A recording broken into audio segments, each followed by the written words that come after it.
Okay, hey everybody, we're still in South Africa and we are going to talk to you today about rhinos.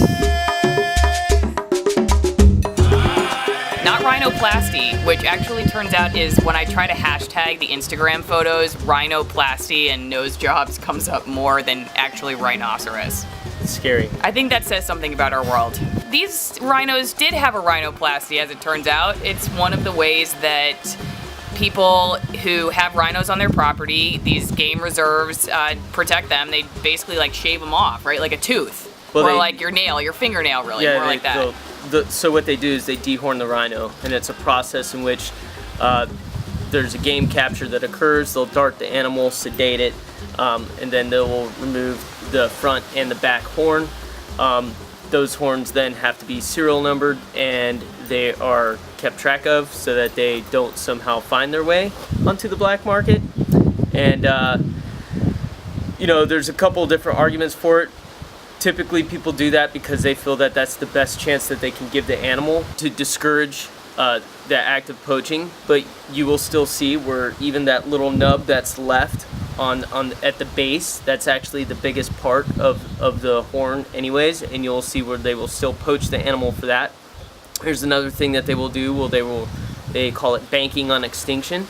So even if they are unable to take the horn with them, say that the counter poaching unit or anti-poaching unit is in fact able to get on them quickly, they'll still just kill the animal, because then that drives up the price of the horn that is currently in the market. So there are a lot of pros and a lot of cons to that, but the biggest being is that it discourages, it makes them a harder target, and so therefore people feel that that's helpful or works. The only other problems with that though is it's a living thing, so the horn continues to grow, so you have to do it multiple times. And they're not allowed to sell the horn, so they end up somewhere in safes usually around here, which becomes a danger for the people who have to keep them. But there's really no perfect answer, as it turns out, other than people just not wanting rhino horn anymore. So tell your friends it actually is not an aphrodisiac and does not do anything to help you find that lady. Tinder is a better option than rhino horn. Yeah, if that's the one message you get out of this video, get on Tinder, get off of poaching. Yeah, that's a novel idea. Hey, just don't kill the flippin' animal. Yeah. How about that? Another way that they deal with these horns is they'll leave them on, because the animal uses them. Rhinos use their horns. They sharpen them and stuff on trees. They even say you can tell some are like left-handed and right-handed by the way that they do that. They will leave them on, but then like one of the new ways of dealing with that and making those less desirable for poachers is infusing them with basically like a chemical dye that is toxic for humans if consumed, and also like discolors the horn. It's supposed to basically turn it red on the inside, kind of, so it's not that pure white color that everybody likes. So Lynn's group actually helped with that. With the horn infusion, it's essentially the same process as what you would see with the dehorning. There's game capture that occurs. The animal is sedated, usually with a dart, and then once the animal is down, you cover the face in the same manner you would if you removed the horn, only in this instance you put two valves, two lugs, one on the front horn, one on the back horn, and then you would infuse the horn with this dye. It's not dangerous to the animal. If you want more information about that or want to see what that's like, then look up the Rhino Rescue Project, things like that. But that's in an effort to allow them to keep their horn and still discourage active poaching, but they have to put signs up all around to let people know. So you're banking on the fact that people are A, literate, or B, can understand the pictographs that, hey, don't cut this off because it's worthless or it's toxic to you if you eat it. Again, there's no perfect solution. The best solution would be is, again, policy change. If you know, some of these other countries that purchase it, procure it, were to stop, that would be huge. Yeah, definitely just tell your friends that rhino horn is not the new orange or black or whatever the show is. Rhino horn is just a rhino horn. That's all it is. It's just a horn. It's of no use to anyone but the rhino. So it belongs to the animal. How would you like it if somebody came to your home held you down and cut your face off. Well, and let's be honest, like, if it was the cure for cancer or something, or starving children somewhere, then we would maybe have a more moderate approach to it, but it really, like, is nothing. It's just still a leftover mythology that you can somehow have a better sex life or whatever else it is people are going for. Like, it's just a rhino horn.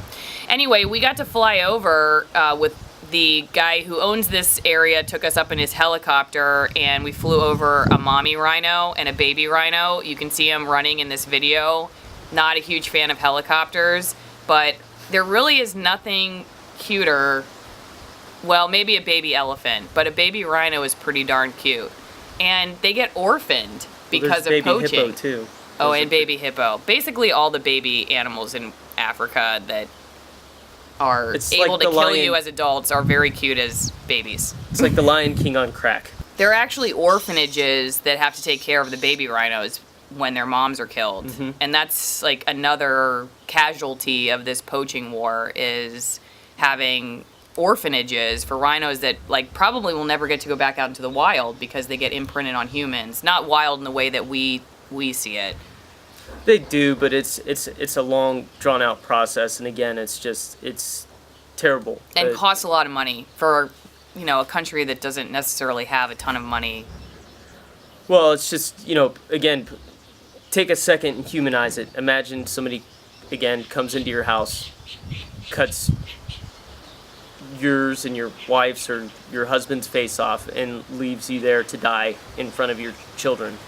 Yeah. And the only reason that they don't do that to the children is because they don't have enough of a face to cut off. And it sounds gruesome and it's terrible, and for those who have a problem with that, I apologize. But again, if you have a problem with it,